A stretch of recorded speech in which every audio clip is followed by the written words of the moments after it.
Hi friends, ವಿದ್ಯಾ LOX ಇನ್ ಕನ್ನಡ ಚಾನೆಲ್ಗೆ ನಿಮ್ಗೆಲ್ಲರಿಗೂ ಸ್ವಾಗತ. ಇವತ್ತು ನಾನು ನಿಮ್ಗೆ ಇನ್ನೊಂದು ಹೆಲ್ದಿ ರೆಸಿಪಿ ಅಂದ್ರೆ 6ರಿಂದ 12 ತಿಂಗಳ ಒಳಗಿನ ಮಕ್ಕಳಿಗೆ ಕೊಡ್ಬೋದಾದಂಥ ಅತಿ ಹೆಚ್ಚು ವಿಟಮಿನ್ ಮತ್ತು ಕಬ್ಬಿನಾಂಶ ಹೊಂದಿರುವಂಥ ಒಂದು ಆಹಾರದ ಬಗ್ಗೆ ಹೇಳ್ಕೊಡ್ತೀನಿ. ಅದರಲ್ಲಿ ಅತಿ ಹೆಚ್ಚು ಕಬ್ಬಿನಾಂಶ ಇರೋದ್ರಿಂದ ಮಕ್ಕಳಿಗೆ ತುಂಬ ಹೆಲ್ದಿಯಾಗಿರುತ್ತದೆ ಫುಡ್. ದಿನ ಸಿರಿಯಲ್ ತಿಂದು ಅಥವಾ ರಾಗಿ ಗಂಜಿ ತಿಂದು ನಿಮ್ಮ ಮಕ್ಕಳು ಬೇಜಾರಾಗಿರ್ತಾರೆ.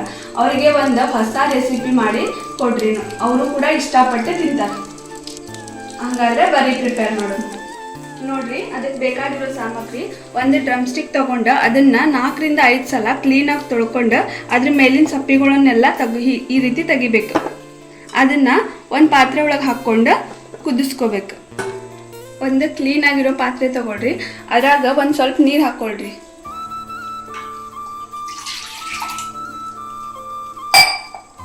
ಈಗ ಈ ನೀರೊಳಗೆ ಒಂದು ಸ್ವಲ್ಪ ಅರಿಶಿನ ಹಾಕ್ಕೊಳ್ರಿ. ಅರಿಶಿನದ ಉಪಯೋಗನೂ ಬಹಳ ಐತಿ.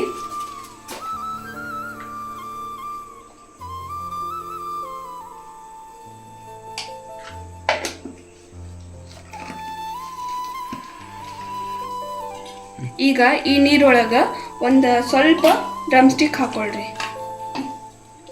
ಈಗ ಈ ಡ್ರಮ್ ಸ್ಟಿಕ್ ಕುದಿಯೋವರೆಗೂ ಗ್ಯಾಸ್ ಆನ್ ಮಾಡಿ ಒಂದು ಪ್ಲೇಟ್ ಮುಚ್ಚಿ ಇಟ್ಬಿಡ್ರಿ.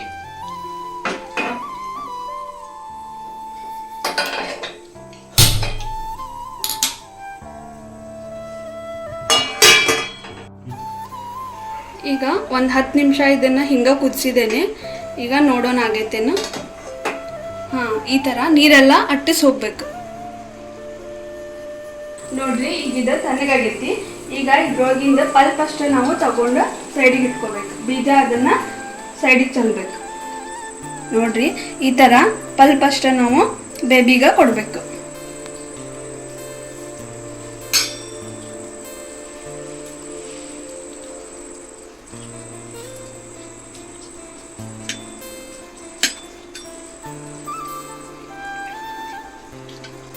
ನುಗ್ಗೆಕಾಯಿ ನಿಮ್ಗೆಲ್ಲರಿಗೂ ಗೊತ್ತಿರೋ ಹಂಗೆ ಕಬ್ಬಿನಾಂಶ ಭಾಳ ಇರ್ತೈತಿ ಇದ್ರಾಗ. 6ರಿಂದ 12 ತಿಂಗಳ ಮಕ್ಕಳಿಗೆ ರಕ್ತದ ಮೇನ್ ಸೋರ್ಸ್ ಅಂತೇಳಿ ಹೇಳ್ಬೋದು ಇದನ್ನು.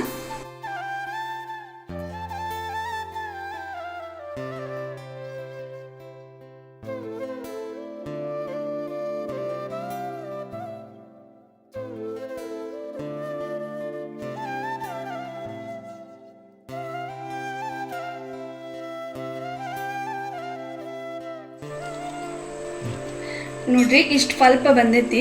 ಒಂದು ಸ್ವಲ್ಪ ಬಲ್ತಿರೋ ನುಗ್ಗೆಕಾಯ್ದಾದ್ರೆ ಸ್ವಲ್ಪ ಜಾಸ್ತಿ ಬರ್ತೈತಿ. ಇವು ಭಾಳ ಎಳೆವಿದ್ವು, ಅದಕ್ಕೆ ಸ್ವಲ್ಪ ಬಂದೈತಿ. ಈಗ ಈ ಉಳಿದಿರೋ ನುಗ್ಗೆಕಾಯಿಗಳನ್ನು ನೀವು ಸಾಂಬಾರ್ನಾಗೂ ಹಾಕೋಬೋದು ನೋಡ್ರಿ. ಈಗ 1 ಸ್ಪೂನ್ ಅನ್ನ ತೊಗೊಂಡ್ರೆ 2 ಸ್ಪೂನ್ ಆಗೋಷ್ಟು ಈ ಪಲ್ಪ್ ತೊಗೋಬೇಕು.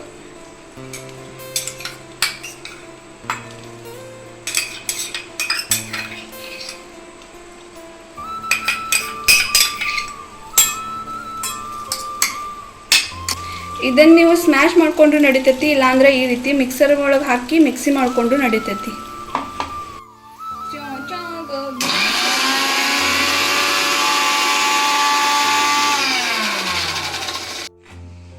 ನೋಡ್ರಿ, ಈ ರೀತಿ ಸಣ್ಣ ಆಗ್ಬೇಕಿದ್ದು. ಒಂದು ವೇಳೆ ಏನಾದರೂ ಸಣ್ಣ ಆಗಲಿಲ್ಲ ಅಂತಂದ್ರೆ ನೀವು ಸ್ವಲ್ಪ ನೀರು ಕೂಡ ಹಾಕೋಬೋದು ಇದ್ರಾಗ. ಈಗ ಇದನ್ನು ಒಂದು ಬೌಲ್ ಒಳಗೆ ತಕ್ಕೋಬೇಕು. ಇದ್ರಾಗ ಉಪ್ಪದು ಏನು ಹಾಕಬಾರ್ದು. 1 ವರ್ಷದವರೆಗೂ ಉಪ್ಪು ಮತ್ತು ಸಕ್ಕರೆ ಏನು ಕೊಡಬಾರ್ದು ಸಣ್ಣ ಮಕ್ಕಳಿಗೆ.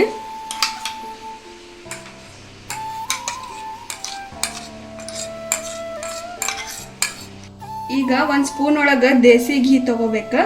ಅದ್ರಾಗ ಸ್ವಲ್ಪ ಜೀರಾ ಪೌಡರ್ ಹಾಕಬೇಕು. ಇದನ್ನು ಸ್ವಲ್ಪ ಬಿಸಿ ಮಾಡಿಕೊಂಡು ನಾವು ರೆಡಿ ಮಾಡಿರೋ ಮಿಕ್ಸಿ ಇದ್ರೊಳಗೆ ಹಾಕಬೇಕು.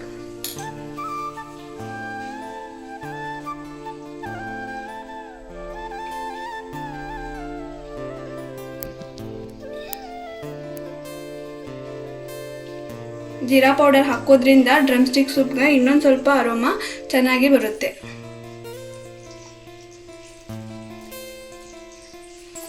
ನೋಡ್ರಿ, ಈಗ ಬಿಸಿ ಆಗೈತಿ. ಇದನ್ನ ಡ್ರಮ್ ಸ್ಟಿಕ್ ಸೂಪಿಗೆ ಹಾಕೋಬೇಕು.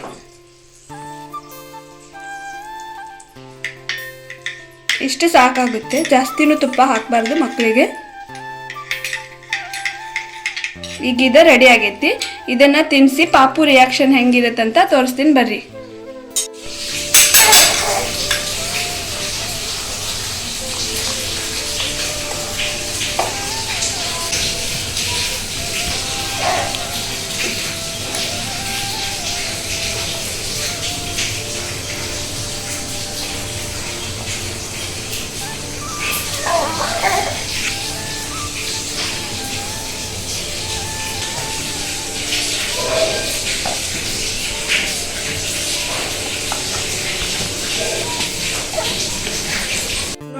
ಫ್ರೆಂಡ್ಸ್, ಈ ರೆಸಿಪಿ ನಿಮ್ಗೆ ಇಷ್ಟ ಆಗಿದ್ರೆ ದಯವಿಟ್ಟು ಕಮೆಂಟ್ ಮಾಡ್ರಿ. ಆಮೇಲೆ ಎಲ್ಲರೂ ಇದು ರೆಸಿಪಿನ ಒಂದಲ್ಲ ಒಂದ್ಸಲ ಟ್ರೈ ಮಾಡ್ರಿ.